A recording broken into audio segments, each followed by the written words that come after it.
के अंदर में जो हिजाब का मामला चल रहा है, रास्ते के अंदर में लड़कियों के साथ में बदतमीजी हो रहा, कौन रोक रहा है? इसलिए कि अगर मुसलमान को ये टारगेट नहीं करेंगे तो हिंदू इनको वोट देगा नहीं। अब ये देख रहे हैं कि कश्मीरी फाइल के ऊपर में एलिगेशन लगना शुरू हो गया, लोग उतर गया है पूरे मैदान में कि नहीं कश्मीरी फाइल जो है वो एक झूठ है। तो उसके ऊपर में अब जो ये जाकिर नायक का जो अभी सामने में एक नया सोचा लाए हैं, तो इससे एकदम साफ जाहिर हो रहा है कि हिंदू वोट को एक साइड करने का सबसे बेहतरीन तरीका कि मुसलमान को गाली दो, मुसलमान को मारो, मुसलमान को बदनाम करो, उसको टेररिस्ट घोषित करो, उसको आतंकवादी बोलो। हिंदू जो है अपने आप प्यार से इनको वोट देगा। द इंडियन खबर, सच आपके सामने। नमस्कार, आदाब। मैं रज़ा अंसारी, द इंडियन खबर पर आपका स्वागत है। लगातार जो है देश में एक अलग माहौल चल रहा है। कभी कर्नाटका का हिजाब विवाद है, तो कभी पश्चिम बंगाल के बीरभूम का मामला है। तो अभी जो है गृह मंत्री द्वारा जो है जाकिर नायक के एक फाउंडेशन जिसका नाम है इस्लामिक रिसर्च फाउंडेशन, उनके ऊपर 5 साल का प्रतिबंध लगा दिया गया। और वैसे भी जाकिर नायक 2016 से बाहर है, क्योंकि उनके ऊपर जो है ढाका में जो 2016 में जो बम ब्लास्ट हुआ था उनके ऊपर जो कई सारे केसेस दर्ज हो गए। सबसे पहले ये बताइए चाचा कि जिस तरह से अभी जाकिर नायक के ऊपर जो है प्रतिबंध 5 साल का लगा, तो उन प्रतिबंध को किस तरह से देखते हैं? वो प्रतिबंध जो हैगा वो हम किस तरह से देखें? ये जो है अभी माहौल जो बना हुआ हैगा, हर तरफ मुसलमान को ऊपर में टारगेट करना। तो मुसलमान सिर्फ टारगेट हो रहा हैगा, इसी सिर्फ मुसलमान टारगेट है। इसलिए कि अगर मुसलमान को ये टारगेट नहीं करेंगे तो हिंदू इनको वोट देगा नहीं। अब ये देख रहे हैं कि कश्मीरी फाइल के ऊपर में एलिगेशन लगना शुरू हो गया, लोग उतर गया है पूरे मैदान में कि नहीं कश्मीरी फाइल जो है वो एक झूठ है। तो उसके ऊपर में अब जो ये जाकिर नायक का जो अभी सामने में एक नया सोचा लाए हैं, तो इससे एकदम साफ जाहिर हो रहा है कि हिंदू वोट को एक साइड करने का सबसे बेहतरीन तरीका कि मुसलमान को गाली दो, मुसलमान को मारो, मुसलमान को बदनाम करो, उसको टेररिस्ट घोषित करो, उसको आतंकवादी बोलो। हिंदू जो है अपने आप प्यार से इनको वोट देगा। और यही जाकिर नायक के ऊपर में लगाने का तो नहीं है ना कि सब हिंदू ऐसा है। कुछ 2-4 लोग अगर भाजपा में हैं तो सबको थोड़ी जोर। सिर्फ भाजपा को नहीं बोलेंगे, इसलिए कि फ़ायदा तो भाजपा उठा रही है। हम जो बोल रहे हैं तो भाजपा को बोल रहे हैं, हम हिंदू को नहीं बोल रहे हैं। हिंदू को इस्तेमाल भाजपा कर रही है, वो हम बोलना चाह रहे हैं कि हिंदू को किस तरह से वन सेट किया जा रहा है, हिंदू वोट को एकदम कलेक्शन करके इतना किनारे किया जा रहा है ताकि हिंदू उनको वोट दे। मगर इसमें हिंदू को फायदा नहीं, हिंदू को और नुकसान हो रहा है। अच्छा, ये क्या कर रहा है? दलित लोग का क्या कर रहा है? दलित लोग को तो सबसे ज़्यादा गिरा दिया नीचे। दलित का एक भी काम किया है भाजपा? कहीं पर भी दलित का कोई एक्टिविटीज दिखाइए। दलित को इस्तेमाल किया, भाजपा को वोट कर रहा है, लेकिन फ़ायदा क्या हो रहा है? उनको तो और नीचे पे नीचे ला के खड़ा कर दे रहा है। मुसलमान को बदनाम कर रहा है। मुसलमान को इसलिए बदनाम कर रहा है ताकि हिंदू वोट, दलित है, ये इनका सबका वोट एक साइड आके 80% के अंदर में अगर इनको 50% भी मिलता है और 50% के अंदर में 30% में सब डिवाइड हो जाता है, तो ये आराम से वन साइड जीतेंगे। इनका असल जो मुद्दा है वो है इलेक्शन। और इलेक्शन इशू कैसे बने? कभी पिक्चर से, कभी गाली देके, कभी मॉब लिंचिंग करके, कभी मार के, कभी एक पागल को पकड़ के रास्ते के अंदर में उसका दाढ़ी पकड़ के दिखाना मुसलमान को हम मार रहे हैं, मुसलमान को पीट रहे हैं और उसके बाद में इस वोट को लेना हमको। असल मुद्दा यही है। 2024 का तैयारी है। 2024 में मोदी जी आ रहे हैं फिर से।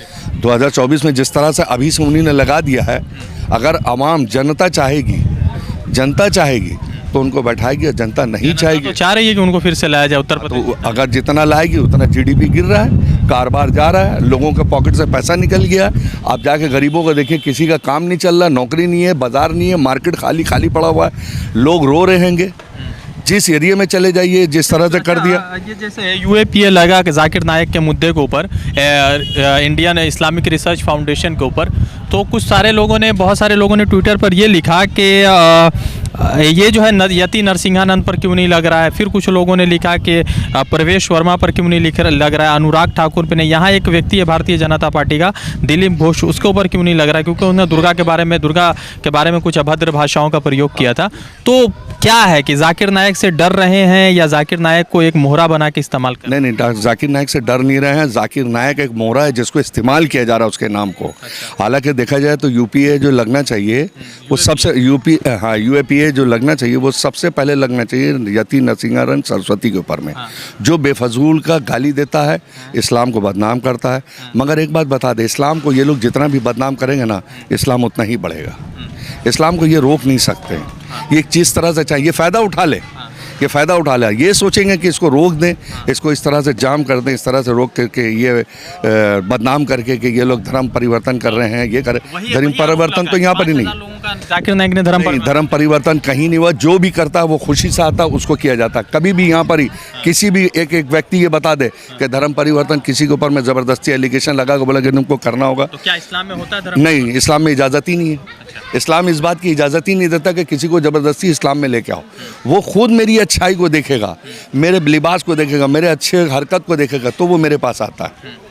हम लोग किसी को ये नहीं बोलते हैं कि तुमको मेरा बात सुनना होगा, ये बात तो कोई बता नहीं सकता है कि हमको सुनना होगा। जिस तरह से अभी हलाल मीट का विवाद है, उनने के कोर्ट का जिस तरह के फैसला आया हिजाब पर, अब हलाल मीट को लेकर है कि नए साल में जो है मुसलमानों का जो भी हलाल का दुकान है उसको बंद कर दिया जाएगा, झटका चलेगा और ज़बरदस्ती प्रोपेगेंडा चलाया जा रहा है। तो इस पर क्या है कि सरकार, क्या भाजपा सच में हिंदू मुसलमान करवा रही है? ये तो संविधान में लिखा हुआ है कि जो जिस मज़हब का जिस तरह से चाहे अपना खा सकता है, इस पर पाबंदी नहीं है। ये सिर्फ इलेक्शन का मुद्दा है और इलेक्शन के मुद्दे ही को ये लोग 2024 का जो मुद्दा है वो अभी से ये लोग खोद के उठा रहे हैं और इसको सामने ला रहे हैं ताकि लोगों का मिजाज अभी से बनना शुरू हो जाए। अभी से ये जो है मिजाज बनना शुरू हो जाए। ये असल मिजाज बनाने का पूरी कोशिश हो रही है। बाकी यहाँ पर ही ना हिंदू लड़ना चाहता है, ना मुसलमान लड़ना चाहता है, ना हिंदू मुसलमान को कोई गलत बोलता है, ना मुसलमान हिंदू को बोलता है। सिर्फ भाजपा वाले बोलते हैं और भाजपा ही वाले को फ़ायदा भी है। भाई जिसको फ़ायदा है वही दूसरों को बदनाम करेगा। मोदी जी का इतना बड़ा नाम है, पूरा रशिया यूक्रेन का वॉर चल रहा है, मोदी जी रुकवा देंगे, ये भी तो हो सकता है। मोदी जी कितने बड़े आदमी हैं, कहाँ रुकवाया? इनकी तो कोई सुन भी नहीं रहा, इनको तो इनके ऊपर में तो कोई तवज्जो भी नहीं दे रहा। इंटरनेशनल मार्केट के अंदर में कारोबार से लगा के हर चीज़ पे तो भट्टा बैठ गया देश का, तो इनकी सुनेगा कैसे? सब तो ये जानेगा कि सिर्फ जो है इनके पास में जुमलेबाजी, झूठ। बाहर के लोग, बाहर की कंट्री के लोग बोल लेंगे कि अपने देश को किस तरह से झूठ बोल के बेवकूफ़ बना रहा है, यहाँ की जनता को किस तरह से बेवकूफ़ बना रहे हैं। हमको तो इस बात का एहसास होता है कि उनको कहीं नहीं एहसास हो रहा है कि यहाँ देश पूरा दम जो दिन जा रहा है, इसका GDP गिरा जा रहा है। कहाँ +9 में था, आज -24 पे चले गया। ये कितनी हैरत की बात है।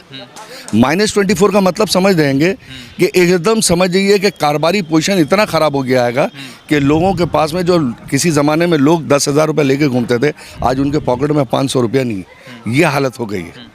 तो उसके लिए मोदी जिम्मेदार? तो मोदी जी काहे नहीं, अगर से वो नहीं चलाने सक रहे तो उन्हीं की पार्टी में कोई अच्छा आदमी उसको सामने मिले क्या? ये ज़रूरी नहीं कि खाली मोदी जी चलाए। चलो भाजपा ही अगर बैठती तो भाजपा में ऐसे आदमी को बैठाओ जो इस देश को आगे बढ़ाए, देश के हित में बात करे। हर वक्त हिंदू मुसलमान हिंदू भी और मुसलमान भी सब पक गए। दीदी बड़ा कहती हैं कि पश्चिम बंगाल का लॉ एंड ऑर्डर बहुत अच्छा है, तो दीदी के राज्य में पश्चिम बंगाल के बीरभूम में 10 लोग को जिंदा जला दिया जाता है। तो ये तो कहा जा सकता है ना कि अगर ये कोई आदमी कह रहा है कि पश्चिम बंगाल का लॉ एंड ऑर्डर बहुत अच्छा है, तो वो तो दिख रहा है कि पश्चिम बंगाल का लॉ एंड ऑर्डर कैसा है। 1 महीने के अंदर लगभग जो है 26 लोगों का मर्डर हुआ है, जिसमें अधिकतर मुसलमान हैं। ये जो आप पश्चिम बंगाल की बात कर रहे हैं, ये इसके अंदर में भी बहुत बड़ी साजिश है। जो कम्युनिस्ट पार्टी 34 साल उसने राज किया है, वो जो आप देख रहे हैं अब उनसे बर्दाश्त नहीं हो रहा, तो अब उन्हीं ने जो है आस्ते आस्ते अब ये शुरू कर दिया गया किस तरह से यहाँ पर ही मुसलमान को टारगेट किया जाए ताकि मुसलमान कम्युनिस्ट अपने सामने उनकी सीट नहीं है तो क्या हुआ, वर्कर तो हैं। 34 साल में जो उन्हीं ने अपने यहाँ जड़ फैलाया है, वो जड़ तो है उसकी फूसी। हाँ, तो लाठी इसी की वजह से तो ममता बनर्जी ने जैसे वहाँ पर ही जला है, सबसे पहले कंपनसेशन, मेरे ख्याल से हिंदुस्तान में कोई चीफ मिनिस्टर इतनी जल्दी कंपनसेशन नहीं देती, on the spot then and there उसके हाथ में 5-5 लाख रुपए दे दिया और सरकारी नौकरी दिया जिसके घर से मर्डर हुआ। ये कौन किया अब तक के बताइए? तो अभी तो यूपी के अंदर में बहुत सारा मर्डर हुआ, बहुत सारा एक्सीडेंट हुआ, बताइए तो योगी आदित्यनाथ कितना को कंपनसेशन दिया, किसको पैसा दिया, किसको नौकरी दिया? बिहार के अंदर में बहुत सारे बिहारी का भी मर्डर हुआ, रास्ते के अंदर में मॉब लिंचिंग हुआ, किसको पैसा दिया, किसको कंपनसेशन दिया, किसको नौकरी दिया? अभी कर्नाटका के अंदर में जो हिजाब का मामला चल रहा है, रास्ते के अंदर में लड़कियों के साथ में बदतमीजी हो रहा, कौन रोक रहा वहाँ पर? कहाँ पर ही देखभाल हो रहा? यहाँ अगर से कोई करता है, और ये क्राइम जो है कहाँ नहीं है, लोकल क्राइम है तो चलता रहेगा, क्राइम है तो उसको सज़ा भी दी जा रही है। आज अगर से वो देखिए कितनी जल्दी एक्शन लिया कि जिसने क्राइम किया था, जितने भी पूरे ग्रुप थे सब अंदर हो गए। चलिए एक आखिरी सवाल पूछेंगे, एंड अप करेंगे। 2024 में पश्चिम बंगाल के मुख्यमंत्री ममता बनर्जी मोदी के खिलाफ सबसे मजबूत विपक्ष के तौर पे, ठीक है। अभी ये हुआ कि उत्तर प्रदेश चुनाव हारने के बाद चूँकि दीदी गई थी वहाँ उत्तर प्रदेश, वहाँ पर कुछ दीदी का जलवा नहीं हुआ, बहुत ज़्यादा उनको प्रदर्शन भी सहना पड़ गया। तो क्या है कि अखिलेश यादव आप तख्ता से बेदखल हो गए, ममता बनर्जी का जो ख्वाब है या टीएमसी का ख्वाब है या पश्चिम बंगाल के लोगों का ख्वाब है कि दीदी एक मर्तबा मुख्य प्रधानमंत्री बन जाए, तो वो ख्वाब तो अब टूटता नज़र आ रहा है, क्योंकि आप जितना जो राज्य है वहाँ पर तो अक्सर जगहों पर भारतीय जनता पार्टी की सरकार है। तो क्या दीदी 24 में मोदी के खिलाफ हैं या आम आदमी पार्टी में केजरीवाल आ चुके हैं? नहीं, ये केजरीवाल कोई ऐसा कोई फैक्टर है नहीं दीदी के सामने। आज अगर कोई हिंदुस्तान के अंदर में अगर कोई प्राइम मिनिस्टर के बाद में कोई डिजर्व करता है मोदी के बाद में, तो वो मोदी के बाद, मतलब मोदी से अच्छा नहीं है दीदी। मोदी, अभी तो मोदी ऑलरेडी बैठा हुआ है, उसको तो खींच के हटाया नहीं जा सकता, वोट के ज़रिए से उसको हटाया जा सकता है। अगरचे उसके बाद कोई वोट के ज़रिए से अगर प्राइम मिनिस्टर बनने के डिजर्व करता है तो वो है ममता बनर्जी आज के दौर में। 24 में लड़ाई है दीदी से। हाँ, ये कंटिन्यू लड़ाई रहेगा। और 24 का जो ये लोग जो प्रोपेगेंडा फैला रहे हैं, आवाम समझ गई है, लेकिन थोड़ा सा कुछ कसर है। मगर हम अभी भी यही मौदबाना सबसे यहाँ के हिंदुस्तान की जनता से यही गुजारिश करेंगे कि आप अपनी अहमियत पहचानो, अपने आप को पहचानो, अपने वोट की अहमियत को पहचानो। देश कैसे आगे बढ़ेगा, देश की तरक्की कैसी होगी, उसके बारे में सोचो। हिंदू मुसलमान कभी भी नहीं होगा। हिंदू मुसलमान जब जब कीजिएगा देश बर्बाद होगा, और देश बर्बाद होगा आवाम बर्बाद होगी।